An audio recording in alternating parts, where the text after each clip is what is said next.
it covers aspects of containing phosphorus and nitrogen on the land, but what about other soil management parameters?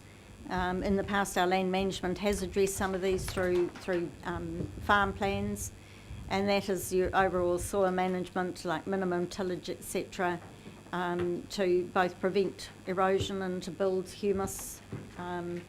I've asked that in particular because I believe we do have quite a bit of work done from the Huatoki catchment that could be applied more widely in that one, so perhaps I could get some answers as to where that's going and whether that should be a mitigation factor.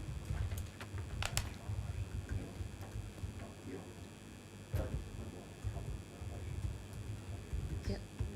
Mr. Ray is going to comment. Yes, fair comment.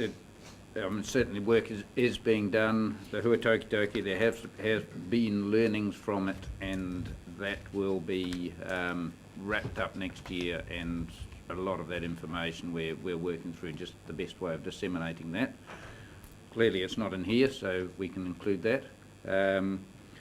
In addition, the operational plan for land management for the next financial year will be put before you or the Environment and Services Committee at their meeting in June, so you'll get a opportunity to go through that in some detail then. Thank you.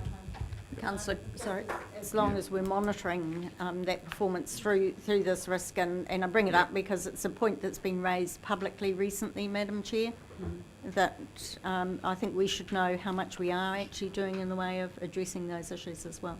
Yep. Councillor Gilbertson, then Councillor Rose.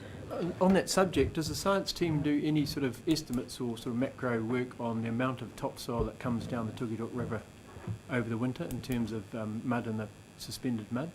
So I know in terms of soil quality it'd be quite important because 26 or 30 days last July the river was discoloured, and so it's carrying a huge amount of mud. Is there any do we do any measurement of that or science of that, or is it monitored or measured at all?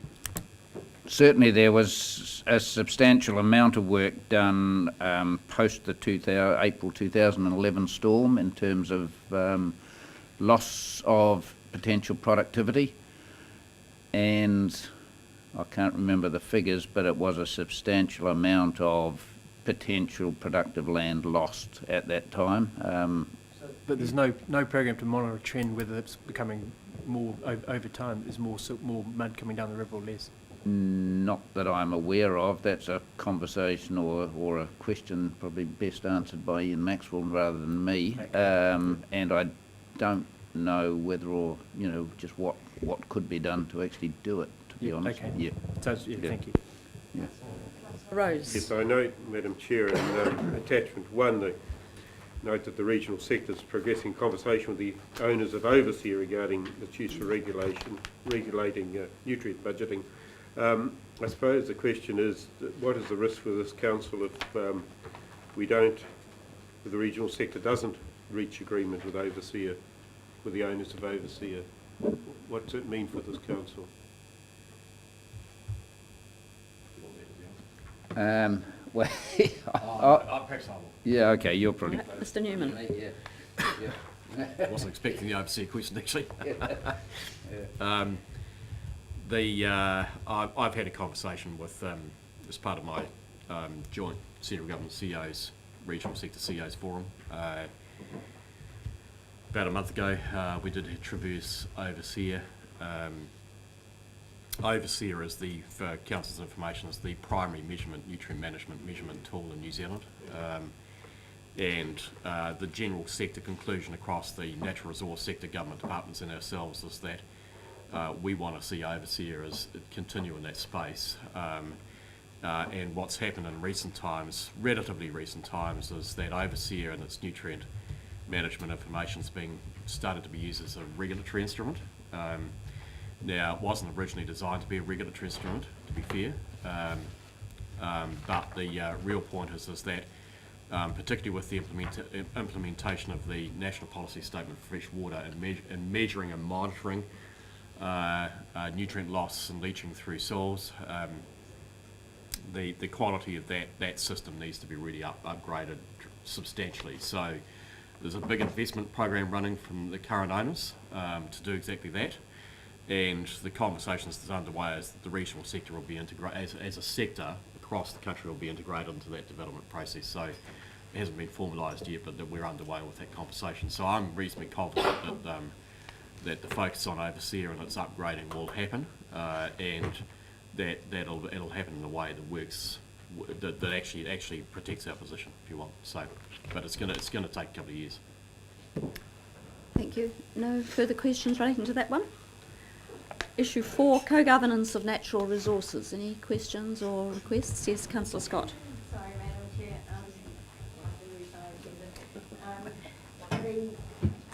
The positioning of this one, we've made a lot of progress since this was identified, and where it sits on the risk. I think it still needs monitoring, but is it still risk number 4?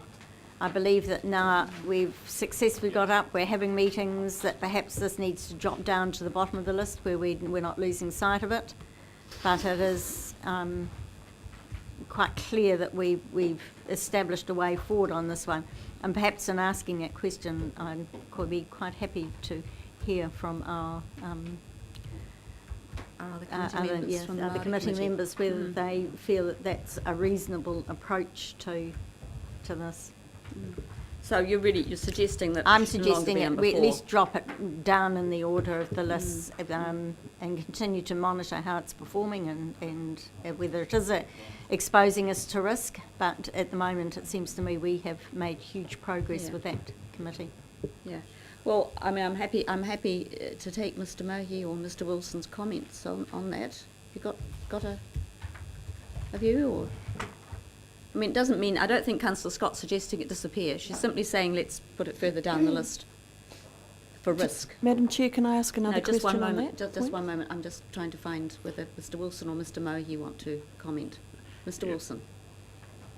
I wouldn't like to see it disappear because the claim processes are still in a long way off, but what is happening, and I've raised it with parties around the table, in regards to the governance issues, particularly concerning the Langcourt farm and other areas. They are now starting to raise their heads. In fact, we're discussing that in Wellington on Friday.